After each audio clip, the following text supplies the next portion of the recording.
The iPhone 5C was one of Apple's biggest failures, but despite that I've always had a soft spot for this device. Maybe it's the unique design, or maybe it's the nostalgia, but either way I've always thought favorably of the iPhone 5C. Originally released in 2013, the iPhone 5C was Apple's first budget iPhone, and their last. The budget price was supposed to let Apple into the lucrative Chinese markets, though that never even came close to happening. Apple's asking price for the iPhone 5C in 2013 was $549 US, which is just $100 less than the newly released flagship iPhone 5S. So Apple's budget iPhone made of old parts was just $100 less than the cutting-edge top-of-the-line iPhone. That makes no sense at all. So you can begin to see what the issue was. It was just too expensive for budget-minded consumers. To be fair, if you got the iPhone 5C on contract, it was just $99. Though the iPhone 5S was $199 on contract, so there still was just a $100 difference. Thankfully, nowadays price deterioration has hit this iPhone extra hard in particular, so you can find it for around $40 to $60. So that's what I'll be focusing on more today. This iPhone's placed in the market as a budget used phone in 2018.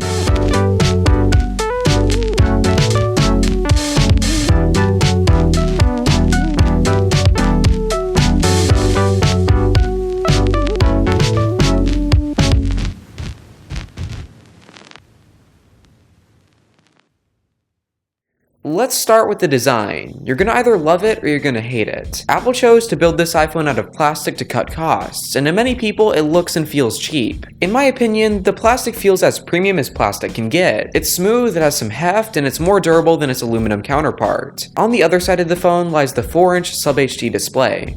Color-wise, it looks fine, and the resolution is okay considering the pixel density, though that 4-inch size is just a bit too small for 2018 usage. At its core, the iPhone 5C has a lot of cutting-edge technology for 2012. Internally, the iPhone 5C is just an iPhone 5 with a bigger battery. It features the same A6 processor, the same 1GB of RAM, and it also runs the same version of iOS. Since the iPhone 5C's A6 processor is just 32 bits, the latest version of iOS this phone can run is 2016's iOS 10. That's not an issue for now, but in the coming years developers are going to start cutting support for 32-bit devices, leaving millions of phones, this one included, as just a dumb feature phone devoid of apps. For the foreseeable future though, any app you'd want to use is still supported. Daily use apps like Discord, Twitter, and Instagram all work fine, assuming you can get used to the lack of screen real estate. The camera, however, is a little less than fine. You're looking at the best-in-class phone camera from over half a decade ago.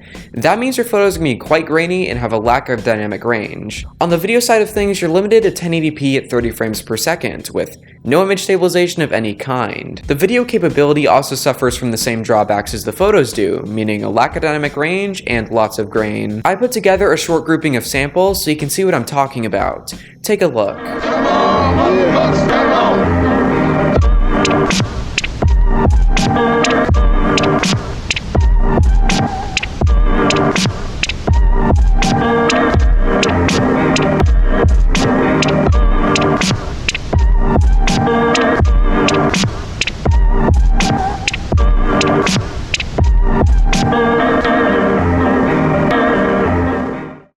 When you compare the iPhone 5C to a lot of similarly priced Android phones, the 5C starts looking a lot better. I'd personally rather use an iPhone 5C than the likes of a ZTE Maven or some other sub $50 smartphone. But that's just me. I'm already invested in the Apple ecosystem with my MacBook, my Apple Watch, and my iPhone, so I really wouldn't want to leave that just yet. Anyway, I'd love to hear your guys' opinions about the iPhone 5C and its relevancy in 2018, so please leave a comment down below. I read every single one of them. Remember to like and subscribe and potentially click that notification bell because YouTube sucks.